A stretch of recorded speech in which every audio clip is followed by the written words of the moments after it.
तो सेट 3 का क्वेश्चन है और क्वेश्चन नंबर 6 को सॉल्व करना है, यानी फिजिक्स का जो फरवरी मंथ में पूछा गया था 12th क्लास का। 5 तक सॉल्व हो चुका है, अब 6 है और इसका डिस्क्रिप्शन भी दे दिया गया है। तो ये 6 में है क्या, एक current of 1.5 ampere is maintained in a copper wire of length 1 metre with the area of cross sections 1.7 into 10 to the power minus 7 meter square. The magnitude of electric field in the wire is क्या होगा, और resistivity दिया हुआ है ना copper wire का।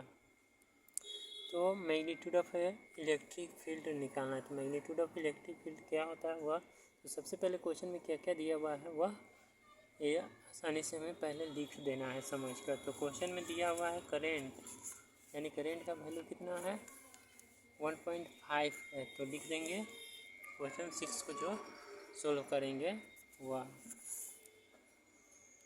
तो 6 को सोल्व करेंगे तो करेंट का वैल्यू, करेंट को आई से डिनोट करते हैं तो 1.5 एम्पियर है, और ये तो वायर का लेंथ है तो इससे मतलब हमें नहीं है। क्रॉस सेक्शन एरिया दिया हुआ है इसका, यानी ए का वैल्यू दिया हुआ है 1.7 into 10 to the power minus 7 metre square, और रजिस्टिविटी भी दिया हुआ है 1.7 into 10 to the power minus 8 ohm metre.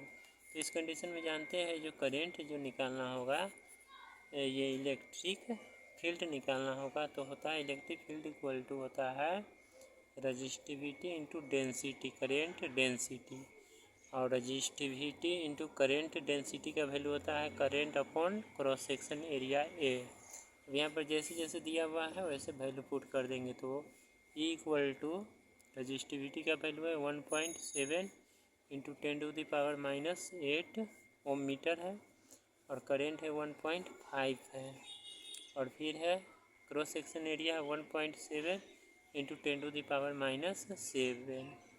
इसको सोल्व करेंगे तो 1.7 से 1.7 कैंसिल हो जाएगा, तो बचेगा अब हमारा क्या है 1.5 into 10 to the power minus 8 और upon 10 to the power minus 7। Divide में क्या होता है, पावर माइनस होता है, तो यहाँ हो जाएगा 1.5 into 10 to the power minus 1, यानी इसको जो सोल्व करेंगे तो आएगा हमारा आंसर 0.15 वोल्ट पर मीटर।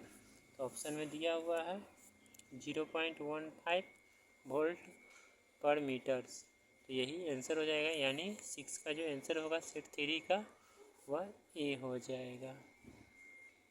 तो 6 का ए आंसर हो गया 0.1 volt per metre. Next question है क्वेश्चन नंबर 7 है सेट 3 का। 7 में दिया हुआ है क्या,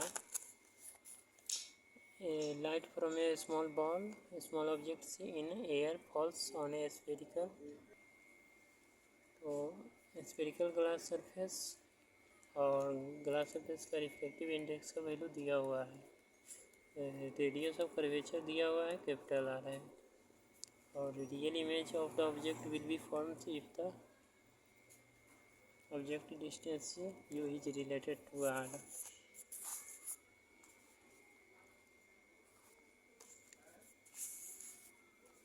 इसके लिए फॉर्मूला अप्लाई करेंगे, μ2 अपॉन भी minus μ1 upon u equal to μ2 minus μ1 upon R. तो μ2 है ग्लास का रिफ्लेक्टिव इंडेक्स जो कि दिया हुआ है n इक्वल टू 1.5, यहाँ पर वैल्यू पुट कर देंगे 1.5 भी है ना, इमेज डिस्टेंस है और ये पॉजिटिव होते हैं, और ये पहले रियल इमेज कन्वेक्स में पढ़ चुके हैं। μ2 μ1 का वैल्यू जो है एयर के लिए 1 होते हैं, और इमेज डिस्टेंस इसका यानी ये ऑब्जेक्ट डिस्टेंस यू ही रहेगा, और फिर यहाँ हो जाएगा 1.5 माइनस 1 अपॉन आर कैपिटल। तो यहाँ पर देखना है μ2 क्या है, ग्लास का रिफ्लेक्टिव इंडेक्स, μ1 है वह एयर का है। इसको सोल्व करेंगे तो 1.5 अपॉन भी minus 1 upon u equal to 0.5 upon R. तो इस तरह इसे ले सकते हैं, इसे हम इस तरह से लिख सकते हैं 1.5 माइनस 1 अपॉन यू, ठीक है, greater than you inequality condition में। किस कंडीशन में है? इनइक्वालिटी के कंडीशन में। तो फिर इसको हम इस तरह से लिख सकते हैं, इनइक्वालिटी के लिए ही होते हैं ये। तो ऑब्जेक्ट डिस्टेंस है, तो रियल में क्या होते हैं, यू जो होते हैं वो निगेटिव होते हैं, u equal to minus form में होते हैं निगेटिव। यहाँ पर ये हो जाएगा हमारा 1 अपॉन यू, ठीक है,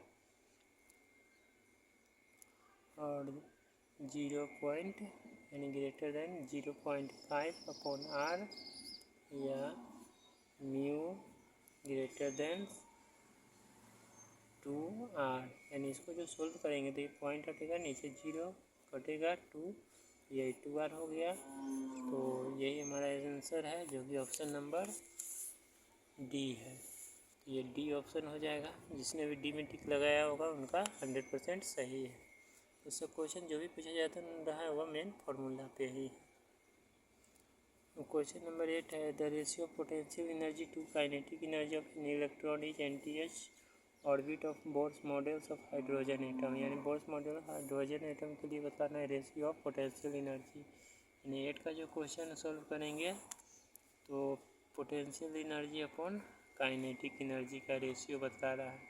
बोर्स मॉडल के लिए जानते हैं पोटेंशियल एनर्जी निगेटिव होते हैं -ZE², ठीक है, NTH के लिए, और काइनेटिक एनर्जी होते हैं 1/2, ठीक है, 1/2 ZE²। ये काइनेटिक एनर्जी का फॉर्म है। ये हमेशा क्या होंगे, इसका 2 हो जाएंगे। तो ZE² से ZE² कैंसिल, तो हो जाएगा 2, है ना,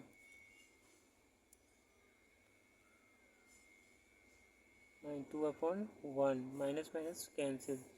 तो यही हो जाएगा NTH टर्म के लिए बहुत सारे ऑप्शन सी हो जाएगा, यानी सी जो होगा इसका मेन आंसर हो जाएगा। क्वेश्चन नंबर 9 है, तो है welders wear special glass goggles और face mask with glass windows to protects their eyes from. तो आइज फ्रॉम प्रोटेक्ट्स करता है वह है infrared rays, ultra violet rays. तो ये अल्ट्रा वायलेट रेज होंगे, अल्ट्रा वायलेट रेज इन होता है, उसके बाद इनविजिबल्स, तब इंफ्रारेड्स। तो 9 का जो आंसर होगा वह बी होगा। तो सेट 3 में अगर क्वेश्चन नंबर 9 दिया हुआ है, जिसने भी बी में अल्ट्रा वायलेट में टिक लगाया उनका सही होगा 1 मार्क्स। इसके बाद है नेक्स्ट है 10 नंबर में, a circular loop has radius capital R and carries current I as shown in figure. In the orders that the net magnetic field at the centers of the loop is 0, the current in wire AB should have magnitudes. तो इसमें जो दिया हुआ है, ठीक है, किस तरह से इसको सोल्व करेंगे यह देखना है। यह रेडियस है, यह 2πr, यानी दो कंडीशन में, एक एक्सिस के कंडीशन में है और एक सर्कुलर वायर जो है ये 2r। तो ये जो वायर का लेंथ दिया हुआ है और ये रेडियस है कैपिटल R। तो 10 नंबर का जो करेंगे सोल्व वह सर्कुलर लूप के लिए फॉर्मूला होते हैं सर्कुलर लूप। इसका होता है μ0I/2r। और लॉन्ग स्ट्रेट वायर के लिए होते हैं लॉन्ग स्ट्रेट वायर। इसका होता है μ0I/2πr। यहाँ कैपिटल स्मॉल r की जगह यहाँ 2r वैल्यू पुट कर देंगे, तो हो जाएगा μ0I/2π × 2r, जो कि दिया हुआ है, यहाँ देख सकते हैं स्मॉल r की जो है यह डिस्टेंस, ये 2r दिया हुआ है इसका। तो टोटल हो जाएगा हमारा यह μ0I/4πr कैपिटल। तो इसका अब हमें निकालना क्या है, तो मैग्नीट्यूड निकालने के लिए क्या है, नेट, ठीक है, नेट जो बन रहा है magnetic field, net magnetic field जो बनेगा वो क्या होगा, 0 होगा। तो कंपेयर करेंगे μ0I/2r = μ0I/4πr pi capital R. इसको इस तरह कंपेयर करेंगे तो हमारा जो आंसर आएगा वो हो जाएगा 2 पाई आई की कंडीशन में। जैसे म्यू जीरो कैंसिल्स, ठीक है, और यह 2 आर से ये कैंसिल हो जाएगा 2 पाई, है ना। तो ये 2 पाई है एलॉन्ग, लिख देंगे एलॉन्ग, इसमें है एक्स एक्सिस के लिए है, एक्स एक्सिस, और ये पॉजिटिव के लिए है, पॉजिटिव बनाएगा। यही अब ये जो है 10 का वह आंसर होगा। 11 में क्या है कि the phenomena of interference is shown in the longitude mechanical wave, ये भी सही है। ट्रांसवर्स मैकेनिकल वेव, ये भी सही है। इलेक्ट्रोमैग्नेटिक वेव, ये भी। ऑल ऑफ दी दिया हुआ है, डी ऑप्शन हो जाएगा 11 का, जो कि ये हर कंडीशन के लिए है। इसके बाद है 12 नंबर, बहुत ही मज़ेदार क्वेश्चन है जो सेट 3 में दिया हुआ है। तो 12 नंबर का जो सोल्यूशन है देखिए, LCR सर्किट है, इसमें आर का वैल्यू दिया है XC और XL दिया हुआ है, connected to a 220 volt HZ says AC power factor बदलाना है। तो cos phi equal to capital R upon Z होते हैं, यही पावर फैक्टर जब भी निकालना होगा तो cos फाई इक्वल टू लिखेंगे कैपिटल R बाय Z। इसका मतलब रेजिस्टेंस इम्पीडेंस होते हैं, इसको बोलते हैं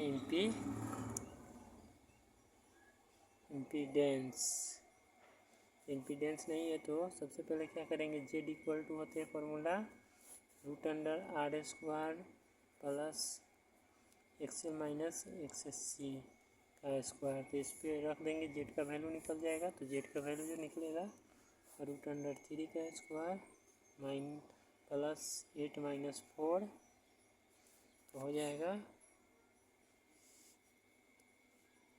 3 का स्क्वायर प्लस 4 का स्क्वायर यानी 5 हो गया। तो हमें cos फाई का वैल्यू निकालना है, पावर फैक्टर यही है।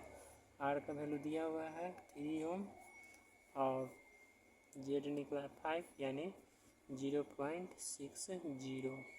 सोल्व करने पर आएगा तो डी ऑप्शन हो जाएगा इसका। तो यही उम्मीद है 1 से लेकर 12 तक टिक करेक्ट ऑप्शन सोल्व हो चुका है।